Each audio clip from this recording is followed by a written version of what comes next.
Right, we're here with some of the early risers, Conor Stakelum and the Ormond. Conor, you have the microphone. I'll start with yourself. How are you feeling now? Like, after last night and the match, and just what are the thoughts as you rose from the bed this morning?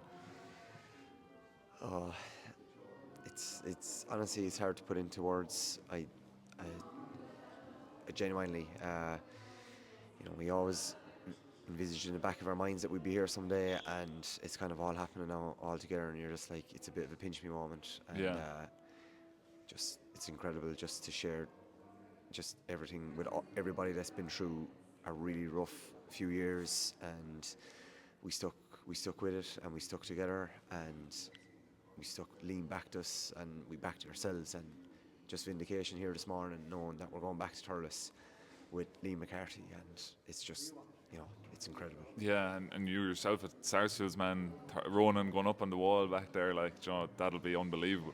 Oh, I tell you, we've that wall could do with a fresh lick of paint. It's been rusty enough for a while, but to see Ronan go up the steps and to know what he's gone through as well, everybody it's just incredible, and no better man. And I think all the boys have backed that up as well. He's just been phenomenal, and I'm just so proud as a Thurles Harsies man, but even just as a friend and as a teammate, like, to see Ronan, it's incredible, honestly, Yeah. incredible.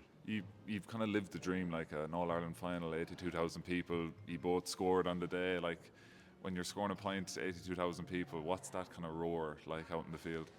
It's kind of like a ringing sound, I think, around Croke Park. Like, it took me a while to get going on the score sheet this year, but my God, it's you don't really notice obviously in the moment, because it's just like, next ball, where's my man? And I think the next couple of days maybe you'll try and sit back and just try and soak it all in, because to be fair, like, this is what dreams are made of, and Yeah. this is what you've grown up wanting to do, and it's kind of all just happening together now, and it's just incredible. Yeah, and Andy, for yourself, like, is there anything that pops out of your head when you just think back to the match yesterday, or the parade, or the build up, or what are kind of the key memories maybe from yesterday? I suppose probably at half time maybe. There's loads of key moments, I suppose, in the game, but I suppose at half time we were probably hit with a little bit of a sucker punch with that goal, just on the stroke of half time, and we had to react to it as quick as we could. And Cork are a great team, like, so. Obviously, we didn't foresee the start of the second half that we got, but we did put a big emphasis on getting a fast start, and I think that we did. Like, and I think to a man, like, everybody stood up in that 10-minute period. Even before Cork got the red card, I think everyone had really stood up, and that was great. It was a kind of a whirlwind second half, like 3-14 to 2 points. When I was commentating on the game, looking down, I think when John flicked the ball into the back of the net, I looked at the scoreboard and I was like, we're winning by 13 points. Like, what's happening here? Did you get a chance to even look at the scoreboard, or when did you kind of realise that we're kind of pulling away here? Sure, look, you keep an eye on the scoreboard, all right, but like Conor said, like, things are fairly frantic out there, Yeah. and there's 80,000 people roaring.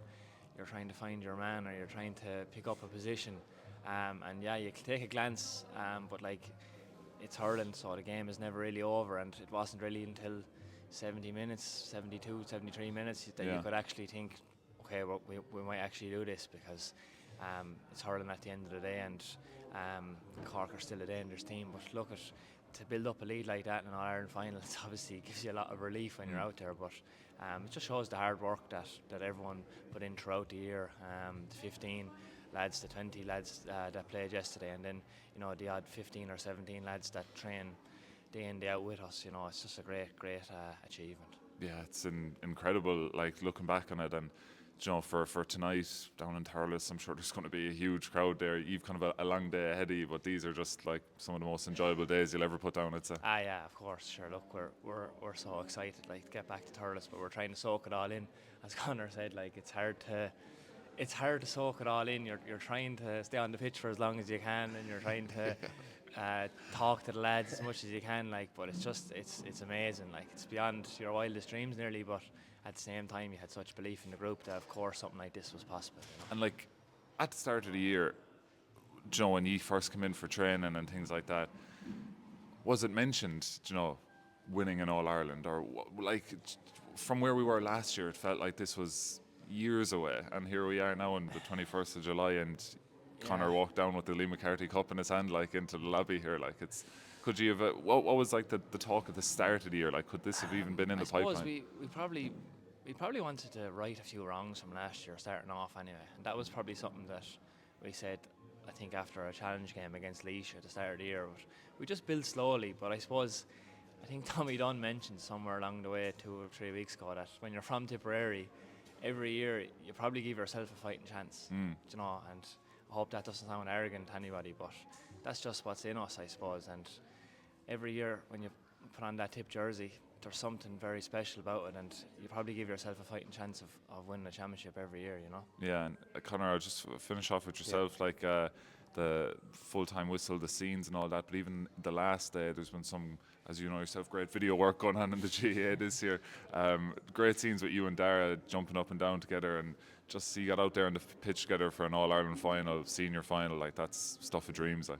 Yeah, it's incredible, and to be fair, like, that's just a snippet of, you know, a really good moment, but, you know, there's been a lot of dark moments as well, and, you know, a lot of stuff behind the scenes, and a lot of really, really bad days in the blue and gold jersey, and, you know, that just, you know, those couple of seconds, I mean, that's what we've all done it for, and it literally is that couple of seconds after the game. Like, I can't describe, like, how that felt. Like, you're just so broke up running around after lads had.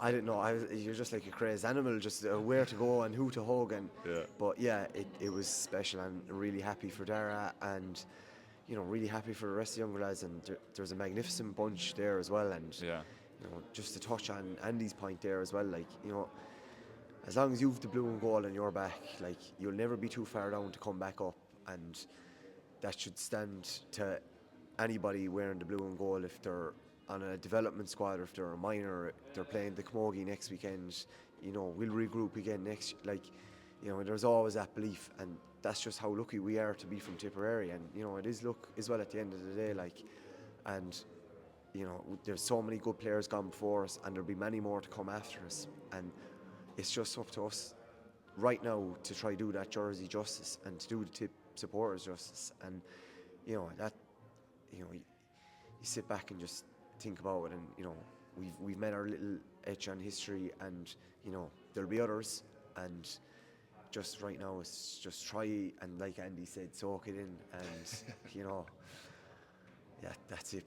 It's just incredible. Yeah. Unreal, lads. Fair play to you, and thanks for getting up and talking to us here this morning. Thanks very much. Cheers.